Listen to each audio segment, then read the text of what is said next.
My dear students of class 7, let's start the very first lesson of history, that is where, when and how. कहाँ, कब और कैसे. Before starting the lesson, let's memorize or keep in mind some terms, the important terms, which is very important to understand the lesson very properly. The very first term is medieval, means Madhyugin, medieval. And the second term is numismatics, means study of coins and the rulers. The coins issued by the rulers means the study of coins. Numismatic is the study of coins issued by the concerned rulers. And the third term is chronicles. Chronicles means a written account of important and historical events in the order in which they occurred.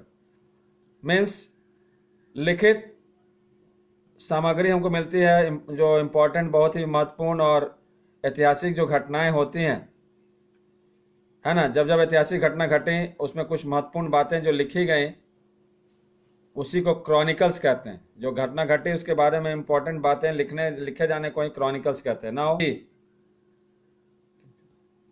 जाति, cast और सब cast. जानते हैं हम लोग जाति, जैसे हम लोग पूछते हैं कि इनकी जाति क्या है तो कास्ट, या उसके उप जातियां that is sub caste. Now manuscript, next term is manuscript और written, hand written book, a book और अकाउंट, लिखित दस्तावेज या लिखित कोई विवरण जो हाथ से लिखा हुआ है, that is called manuscript, hand written manuscript. Clear. Now next term is royal autobiography. Royal autobiography that means an account written by a person himself, मतलब अपने खुद के द्वारा लिखा गया जो लिखित वर्णन है, that is called autobiography. And royal autobiography means किसी बड़े आदमी के द्वारा लिखा गया अपना खुद का जीवनी, that is called royal autobiography. An account of a ruler's life and achievements written by the ruler himself, ruler. And the next term is biography, a person who writes an account of someone's life. मतलब एक ऐसा व्यक्ति, एक व्यक्ति जो किसी दूसरे के जीवनी के बारे में, किसी दूसरे के लाइफ के बारे में कुछ लिखता है, then it becomes biography. So these are the very important terms that should be kept in mind before going through the lesson. Terms used to describe Indian subcontinent. भारतीय उपमहादेश को, first topic is the terms used to describe Indian subcontinent. And the terms are, भारतीय उपमहादेश को describe करने के क्या क्या टर्म्स को यूज किया गया. पहला, the Indian subcontinent is a large region which includes India, Pakistan, Nepal, Bhutan, Bangladesh and Myanmar. In the recent times some countries have been just detached from this our country, just like Pakistan, Nepal, Bhutan, Bangladesh, Myanmar. Means all these countries were in ancient time, all these countries were included in India. In ancient period it was known as Bharatvarsh. जब भारत के साथ जब पाकिस्तान, नेपाल, भूटान, बांग्लादेश और Myanmar सब देश मिले हुए थे, सब मिला के उनको भारतवर्ष के नाम से प्राचीन काल में जाना जाता था. अकॉर्डिंग टू विष्णु पुराण के अनुसार the country lying to the north of ocean and south of Himadri और हिमालय इज कॉल्ड भारतवर्ष.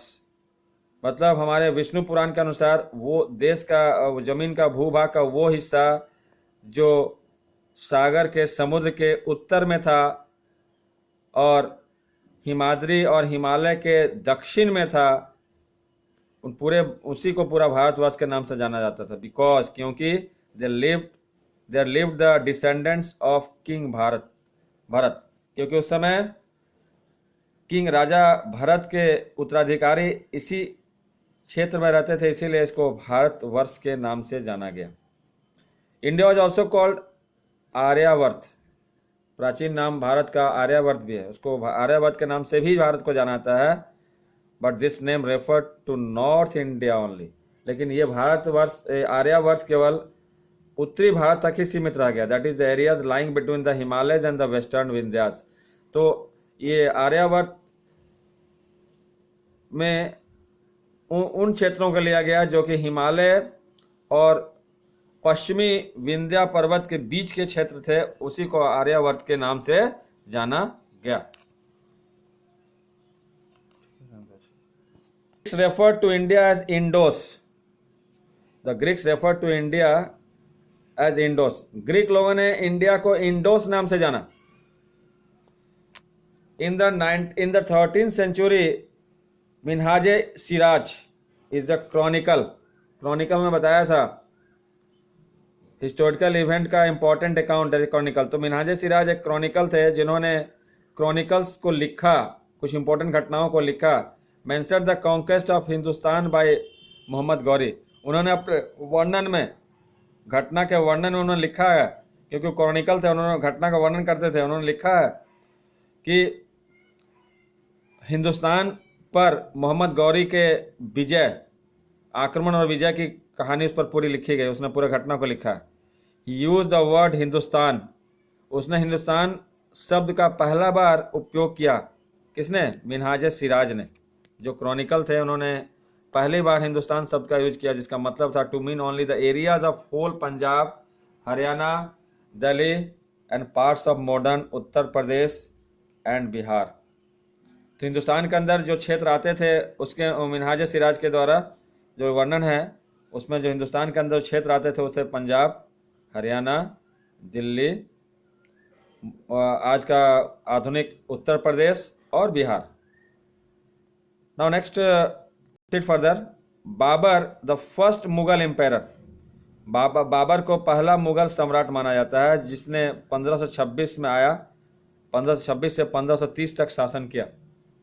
1526 से 1530 तक शासन। Use the term Hindustan to mean whole of Indian subcontinent. लेकिन मिनहाज सिराज के द्वारा हिंदुस्तान का जो वर्णन किया गया था, इसके तुलना में इसने कुछ अलग से, पहला बाबर सम्राट ने हिंदुस्तान का टर्म को कुछ अलग तरह से परिभाषित किया। वो था पूरा भारतीय सब कॉन्टिनेंट, पूरा भारतीय उपमहादेश को मिलाया। उसमें दक्षिण के भी हिस्से थे, इसमें केवल उत्तर का हिस्सा दिखाया गया, लेकिन दक्षिण के हिस्सा को भी मिलाकर पूरे भारतीय उपमहादेश को हिंदुस्तान के नाम से बाबर के द्वारा जाना गया। बाबर ने पहला बार ऐसा हिंदुस्तान को परिभाषित किया। In his autobiography Baburnama, Babur के द्वारा लिखा गया आत्मकथा था Baburnama. He recorded his observations of events.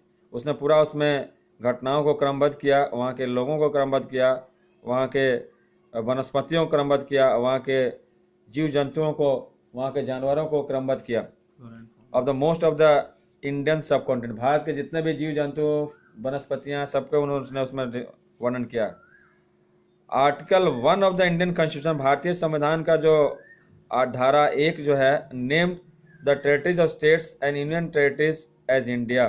भारतीय संविधान का धारा 1 जो है, जितने भारतीय राज्य हैं और जितने भारत के यूनियन टेरिटरीज हैं, केंद्र शासित राज्य हैं, उसको भारत के नाम से, इंडिया के नाम से जाना, दैट इज भारत, जिसको कि हम लोग भारत कहते हैं आज।